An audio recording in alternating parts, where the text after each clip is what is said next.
Hello and welcome, ladies and gentlemen, to today's the segment. Well, first of all, let's take a quick look at what the restrictions in Queensland are and how is it going to change from tomorrow. As we know, that there's a lot of anxiety out there within the community. People are a bit worried.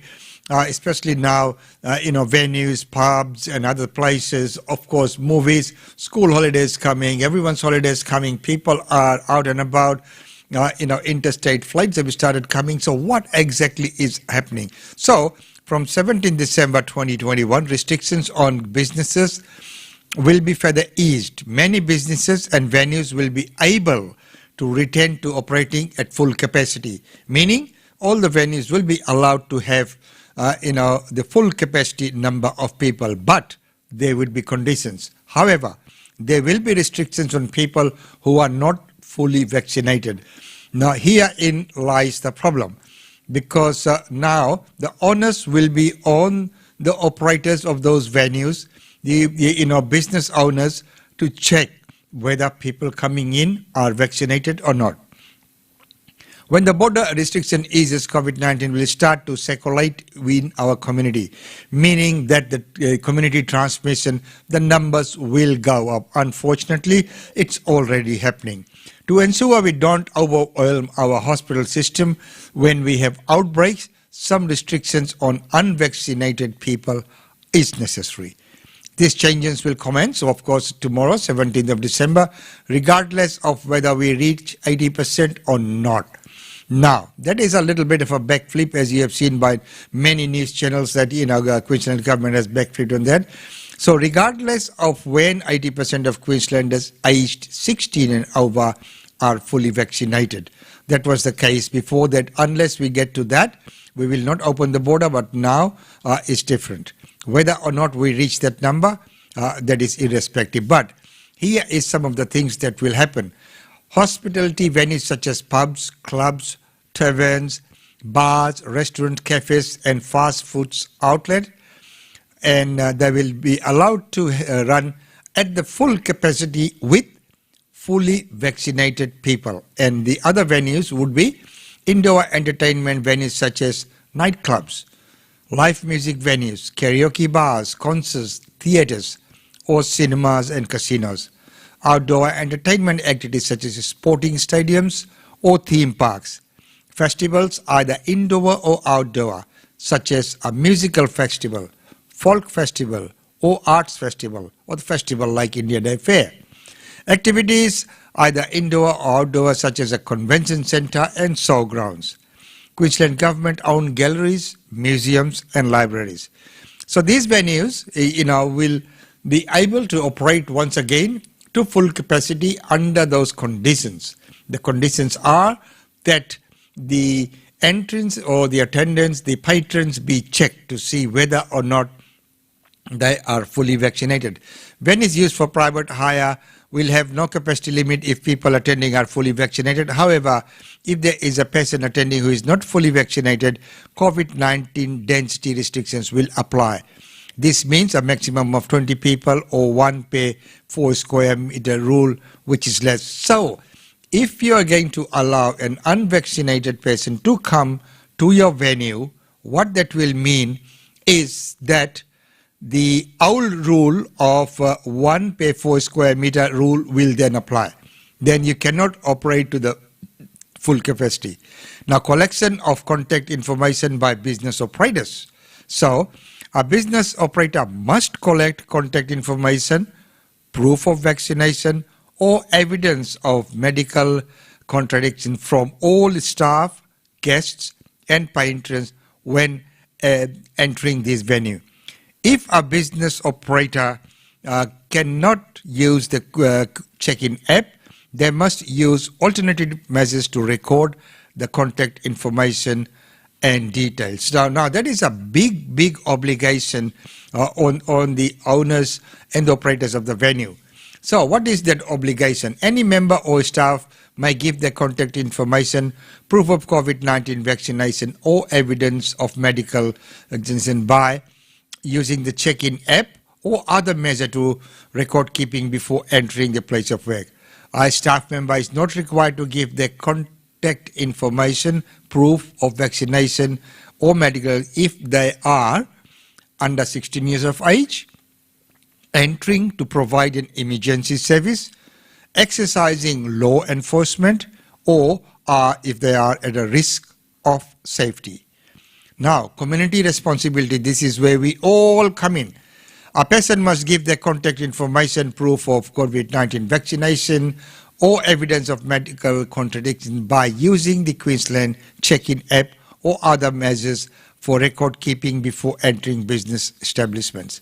The person must give entry requirements on behalf of who are under the age of 16, has a disability, speaks a language other than English, and unable to use the check-in. So, if that is the case, then someone else can do it for them. So, these are a lot of rules to be followed. So, the restrictions on unvaccinated people. So, from tomorrow, unvaccinated people will be unable to visit vulnerable settings, including hospitals, residential aged care, disability accommodation services, and prisons. This does not apply to residents and patients of those facilities. So, unvaccinated people will not be able to attend hospitality venues such as hotels, pubs, clubs, taverns, bars, restaurants, or cafes. Restaurants and cafes, now this is where there will be a lot of problem. How would each and every person coming in be checked? Or they will not be allowed to attend indoor entertainment venues such as nightclub, live music, karaoke bars, all of those which we said before. So if anyone attending a wedding is unvaccinated, to the restricted maximum of number of people would be 20. So if you are having a wedding, you can have as many people as you like. But if there is one person who is unvaccinated who comes there, the maximum you can have for that wedding is 20 people. So, it is advisable to get that vaccination and get that in as soon as you can. Well, right now, that's the update here from Queensland of what's going to happen from tomorrow. Right now, here's the news from our Prime Minister.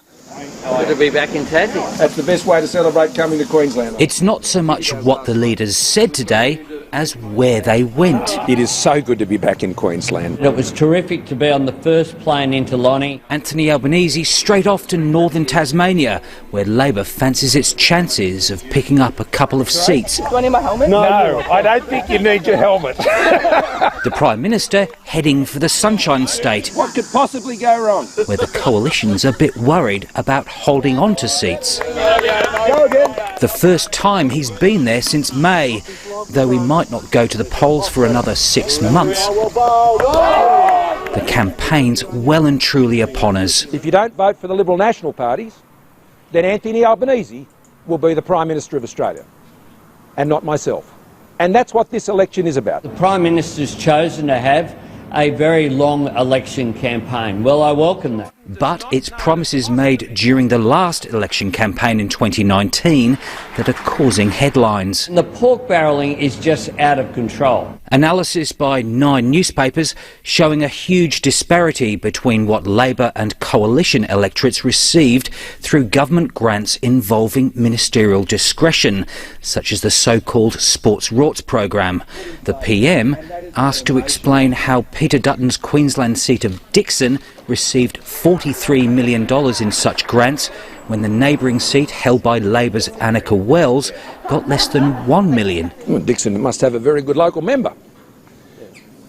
Yeah, they do. They have a great local member. It is no wonder that there's no National Anti-Corruption Commission, because this government is rotten to the core. The shameless pork barrelling is unlikely to stop, given the government knows it's got some catching up to do in key marginal seats. But the coalition hopes its electoral trump card will be its economic stewardship through the pandemic. Tomorrow's budget update will paint a rosier future for households and workers with high wages and more jobs. But like every recent forecast, it'll assume we keep ahead of COVID. Andrew Probyn, ABC News. Yes, and keeping ahead of COVID is the key there as well. Well, right now, there's lots of complaints coming about that Canberra gym. Sam Cook-Bateman has lived with chronic pain from endometriosis all her adult life. A number of years ago, I had a sacral neuromodulation unit implanted, which is essentially a battery and 4 wires into my spine, which stimulate the nerves to control lower abdominal pain. Every day when she connects herself to this device, the pain eases. By 2015, she had already had 9 operations to treat her endometriosis, 3 of those with Dr. Omar Adam at Calvary John James Hospital. He had performed 3 laparoscopes and all went well. He removed lesions and I felt better afterwards. But in 2015, 2 days after another operation with Dr. Adam to have endometriosis removed, Sam suddenly experienced massive abdominal pain. My husband knew that something was wrong, so he immediately rang Dr. Adam's rooms, and his response was to my husband, put her in the car and drive her straight to Canberra Hospital. He asked if should he call an ambulance. His response is, "We don't have time." It was terrifying. I remember being in the back of the car, laying down, screaming. Sam was rushed in for an emergency operation. Surgeons found an extensive thermal injury to her rectum. They said it was consistent with her recent surgery. A perforation meant leaking faeces was draining into her abdomen. Sam had part of her bowel removed, requiring a colostomy bag for 8 months. And I knew I was in trouble. I felt down my abdomen, and I remember I could feel the colostomy bag. I didn't understand what had happened, and I was scared of what this meant. Dr. Adam visited Sam in hospital and saw her again in his office weeks later. And I asked him what he thought went wrong, because to that point I'd had no explanation. His response was, "I don't really know. I cauterized a bleed like I've done 1,000 times." That was the explanation I got. So that's the explanation, and we're looking at that. That is very pathetic. I mean, we have had many cases of things like that going wrong, and then when there is a follow-up or asked for, explanation, and these explanations, this is what we have always done, and we have just done the right thing. So it is what the advice there is to always be cautious, be very vigilant, try and check out things many times for your own good and benefit. Well, right now, as we know, the vaccine rollout's getting out on the way. What about our Indigenous community? What level are we up to? Dr. Parker, do you take any comfort in the state government's announcement that visitors will not be allowed in the 66 vulnerable communities? Is that enough to protect them? Well, again, that helps protect to a degree by keeping vulnerable individuals away from vulnerable communities. I suppose it's a good halfway measure, but again, I think we've really got to work towards all the Indigenous communities having a 95% vaccination rate as recommended by AMSANT and the AMANT.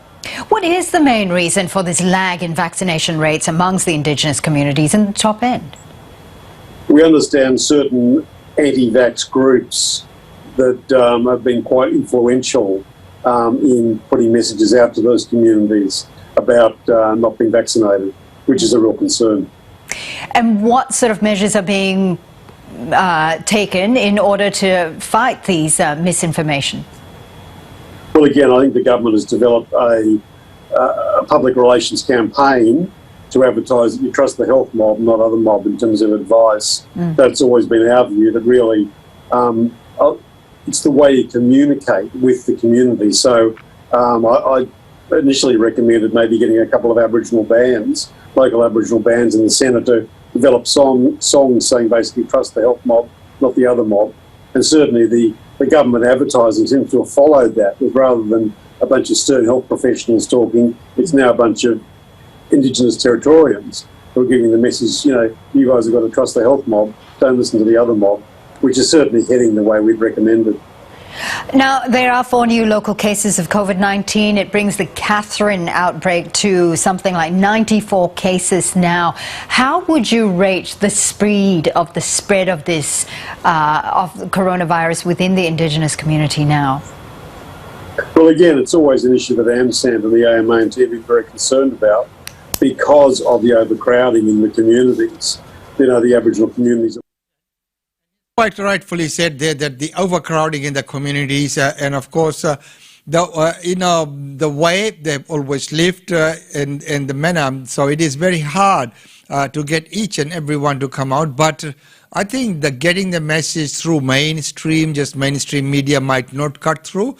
There has to be other means and methods, as he suggested, that they might use a local, indigenous band maybe to influence or something. But I think it's community elders talking to their own people, getting that message across, passing that down to the grassroots. That might be the way forward, but that's my thinking. Now, so we had a look at what's happening in federal politics. The long elections has been called, so we will see some cases going backwards and forwards and name callings and all sorts of things will be happening from now till the election date. Well, right now, the other kind of thing that we're going to look at today are e-scooters.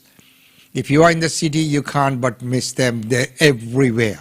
When I mean everywhere, people park them everywhere.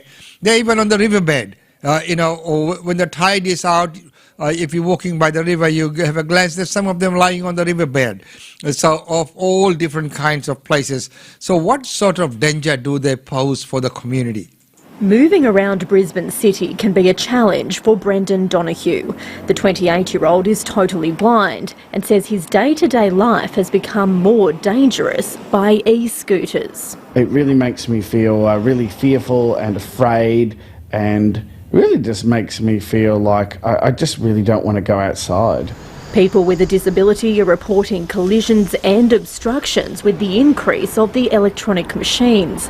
Brendan has already tripped over rogue scooters several times. It was a really humiliating experience because there was quite a number of cars which stopped, but nobody really bothered to help me. The e-scooters pose a similar threat for Alicia Matthews. Here is a e-scooter parked on the footpath in my way. I'm in a wheelchair and there's no way to get around that. Ms Matthews is regularly forced onto busy roads to navigate around the machines and wants users to take more care. It's very frightening. I've been very lucky so far that I've only just been missed. I've felt the brush past as scooters have gone past when I've gone to turn. Data from 3 of Brisbane's biggest hospitals shows more than 700 scooter-related presentations between 2018 and 2020. But there is no specific data for accidents involving people with a disability. Advocates want a 10-kilometre speed limit imposed and for parking to only be allowed at dedicated docking stations. There are just under 2,500 rental e-scooters in Brisbane and another 20,000 privately owned machines that are largely unregulated. Disability advocates want anyone buying a scooter to be registered. We think it would be a really simple thing to have an online training session that people need to complete as part of mandatory purchasing of a scooter. The state government is considering new legislation to increase user and pedestrian safety. Alison Horn, ABC News. Well, there we go.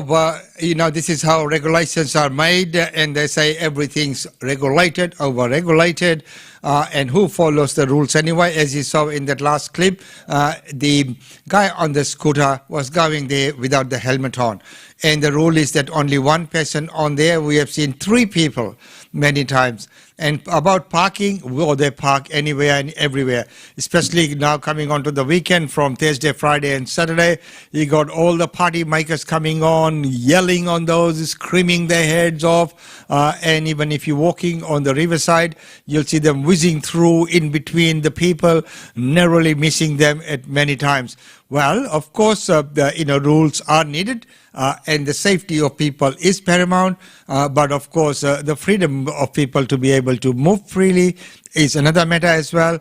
As Brisbane City Council had approved the e-scooters, so there is a lot of things that will happen because it is the irresponsible use of it. It's not the concept, but is the, if you have an opportunity for people to, not use it properly, they will do all sorts of things. Well, ladies and gentlemen, there's so much more that we want to talk about, but I'm looking at the time and time's getting on way. And don't forget that at 10 a.m. we'll have Tanvi Goyal right here. Tanvi Goyal from Oz India Travel with those weekly travel updates, our weekly feature.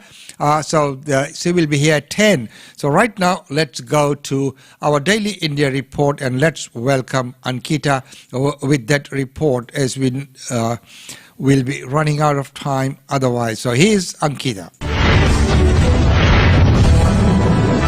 Welcome to the Daily India report that brings you glimpses of the changing India and the growing engagement of the Indian diaspora with India. In our first story, India-USA hold annual bilateral consular talks on ensuring safe travel amid COVID pandemic. India and US delegations met in New Delhi for the annual bilateral consular dialogue where both the countries discussed safe and responsible travel during the COVID-19 pandemic. According to the Ministry of External Affairs, the Indian delegation led by Devesh Uttam, Joint Secretary, met with counterparts in the US delegation led by Assistant Secretary of State for Consular Affairs, Reena Bittar.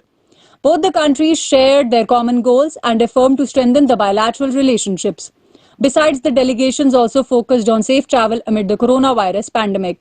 Other discussions of mutual interest included cooperation to expeditiously resolve consular issues, facilitation of visas, extradition matters, provision of consular services to expatriate citizens, familial issues related to child custody, marriages and adoption, and facilitation of travel between the two countries. In November 2021, the delegation of India and the US held a similar meeting where the officials discussed ways to boost trade amid the pandemic. The officials noted both countries need to hold a conference on a regular interval to address the common interest and conflict in trade. Nisha Desai Biswal, president of the US-India Business Council, highlighted that US-India trade has grown steadily from a mere $16 billion in 1999 to $146 billion in 2019.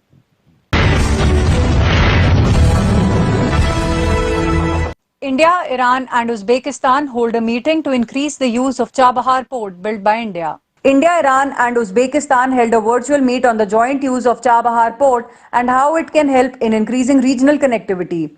It was the second trilateral working group meeting and was chaired by Dr. Sanjeev Ranjan, Secretary, Ministry of Ports, Shipping and Waterways, Dr. Ali Akbar Safai, Secretary, Deputy Minister and Managing Director, Ports and Maritime Organization of Iran, and Abdosamad Muminov, Secretary, Ministry of Transportation of Uzbekistan. The three countries underlined the important role of the Chabahar port during humanitarian crisis. It took note of the increase in transit traffic between Central Asia and South Asia through the Shahid Beheshti Terminal, Chabahar port, and discussed further development of transportation corridor. The first meeting of the trilateral had taken place in December 2020 in the backdrop of the virtual summit between Indian Prime Minister Narendra Modi and Uzbek President Shavkat Mirziyoyev. Landlocked Uzbekistan has been keen to increase its connectivity link and to use the port. Back then, the proposal for the trilateral meet was proposed by the Uzbek side. In December 14th virtual meet, the Indian side gave a presentation on the operations of the Chabahar port, which has handled 160 vessels since December 2018, including 14,420 TEUs and 3.2 million tons of bulk and general cargo. On December 24th, an Indian company, India Ports Global Limited, a subsidiary of India Ports Global Chabahar Free Zone, took over the operations of the Chabahar port. India has also agreed to send a high-level delegation to Chabahar next year at the invitation of the Iranian side. During Indian Prime Minister Narendra Modi's visit to Iran in May 2016, a trilateral agreement to establish the International Transport and Transit Corridor, Chabahar Agreement, was signed by India, Iran and Afghanistan. Indian President Ram Nath Kovind on a state visit to Bangladesh starting December 15th for 50th Victory Day celebrations. Indian President Ram Nath Kovind is visiting Bangladesh on a 3-day visit from December 15th to 17th to attend the 50th Victory Day celebrations of Bangladesh. This is the first visit by President Kovind since the pandemic. Prime Minister Narendra Modi had paid a state visit to Bangladesh from March 26 to 27, 2021 to join the celebrations of the Golden Jubilee of the Independence of Bangladesh, the birth centenary of the father of the nation, Bangabandhu Sheikh Mujibur Rahman, and 50 years of establishment of diplomatic relations between India and Bangladesh. This visit of the President is a reflection of the high priority that both nations attach to the bilateral relationship. It also reaffirms the shared desire of both to further consolidate and strengthen the multifaceted and irreversible partnership. The President, after reaching Bangladesh, visited the Martyrs Memorial and the Bangabandhu Memorial to pay his respects. Indian Foreign Secretary Harshvardhan Shringla said President Kovind will also hold a delegation-level meeting with his Bangladeshi counterpart, President Abdul Hamid. Prime Minister Sheikh Hasina and Bangladesh Foreign Minister Dr. A.K. Abdul Momen are slated to call on him. President Hamid will also hold a banquet in honor of the Indian President. On December 16th, he will be the chief guest at the Victory Day Parade, where a 122-member Indian Tri-Services continent will also participate. In the evening, he will be hosted for a reception at Bangladesh's parliament. During his stay, he will also meet Bangladesh's freedom fighters and a group of Indian veterans who fought in the 1971 war. He will also interact with a cross-section of Bangladesh society, Indian community and visit sites of historical and cultural importance. Indian Ministry of External Affairs said, Bangladesh is a major pillar of India's neighborhood first policy. Both share progressive, comprehensive and substantial cooperation in diverse areas ranging from security, border management and defense among others. Both have closely cooperated in addressing challenges during the COVID-19 pandemic. Indian origin Leena Nair named CEO of French fashion giant Chanel.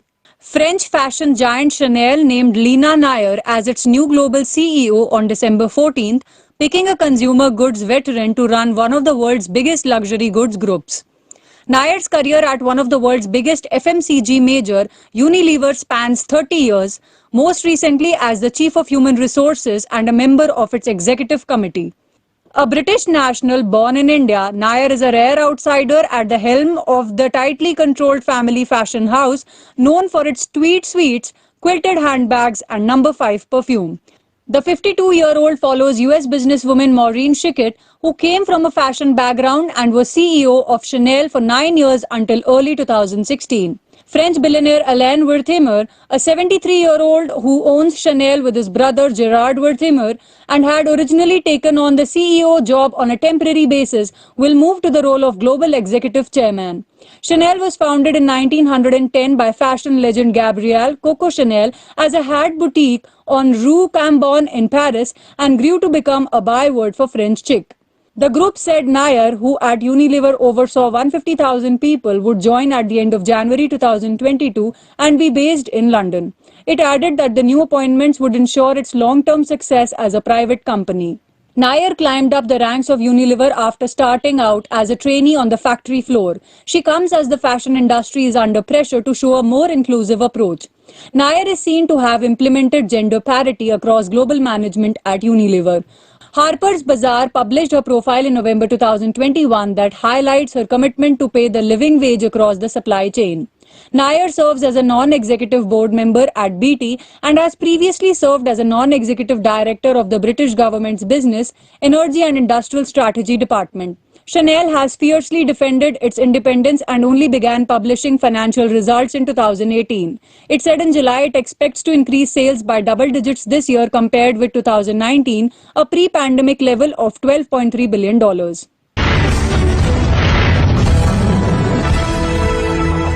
11 Indian chief ministers of BJP-ruled state visited Ayodhya to offer prayers at the Ram Janmabhoomi temple.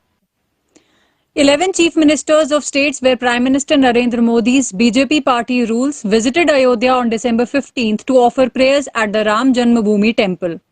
The chief ministers are in Varanasi for 2 days to witness the inauguration of the Kashi Vishwanath Dham project and attend the CM's conclave presided over by Prime Minister Narendra Modi.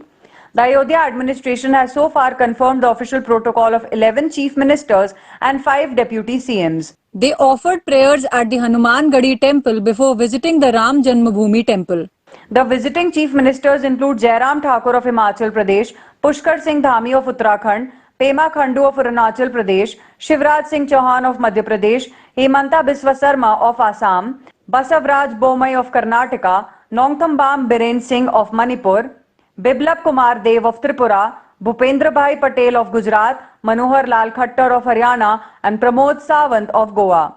Bihar Deputy Chief Ministers Tarkishore Prasad and Renu Devi, Arunachal Deputy Chief Minister Chauna Main and 2 deputies of Yogi Adityanath, Keshav Maurya and Dinesh Sharma were also present. Official sources said that Sikkim Chief Minister Prem Singh Tamang, Meghalaya Chief Minister Conrad Sangma, Mizoram Chief Minister Zoramthanga and Puducherry Chief Minister N. Rangaswamy also visited Ayodhya. BJP National President Jagat Prakash Nadda also visited Ayodhya for the first time after the Supreme Court's landmark judgment in the Ram Janmabhoomi case in 2019. Uttar Pradesh Chief Minister Yogi Adityanath may not be able to join his counterparts in Ayodhya since the winter session of the Assembly starts 15 December. COVID protocols have also been ensured and temples have been sanitized.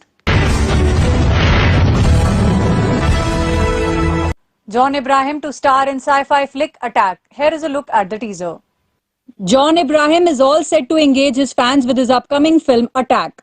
The actor shared the much-awaited teaser on Instagram, making a comeback on the social media site, and wrote, "Get ready to witness the making of India's first super soldier." Teaser out now. #Attack releasing in cinemas worldwide on January 28, 2022. In the teaser, there is a bomb blast that leaves John broken. India is seen building its own artificial intelligence super soldier to combat terrorism. Jacqueline Fernandez also makes an appearance in the teaser. She's probably playing the role of a flight attendant in the movie. It also shows us a glimpse of Rakul Preet Singh, who sports a scientist-like avatar in the movie. Directed by Lakshya Raj Anand, the film besides Jacqueline Fernandez and Rakul Preet Singh stars Prakash Raj, Ratna Pathak Shah in pivotal roles. Attack was originally scheduled to release on August 14, 2020, but was delayed due to the novel coronavirus pandemic. Apart from this, John also has Siddharth Anand's Pathan, where he will be seen with Shah Rukh Khan and Deepika Padukone for the first time. That's all for this bulletin of Daily India Report. Thank you for watching.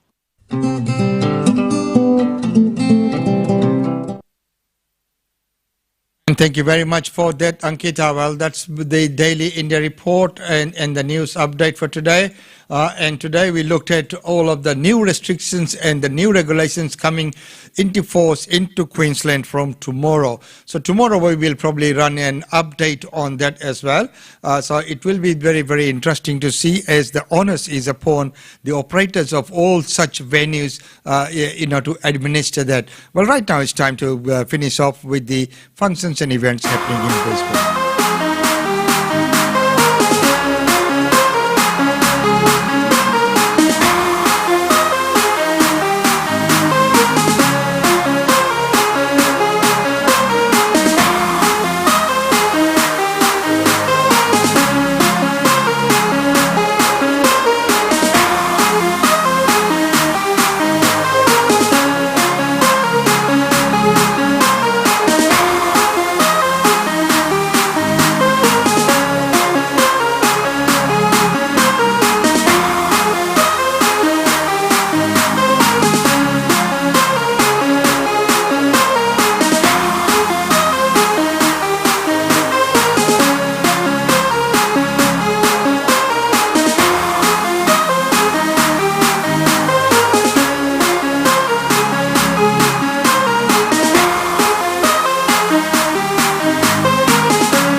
There you go, ladies and gentlemen. That's about all we have time for you in this segment. Don't forget that we are back at 10 a.m. Brisbane time with the travel updates with Tanvi Goyal of Oz India Travels. Find out about what you can do during this coming holiday season. Where can you go? What are the restrictions? What flights are available? And what sort of updates are they doing to those travel? So all that coming up at 10. Until then, it's goodbye from me.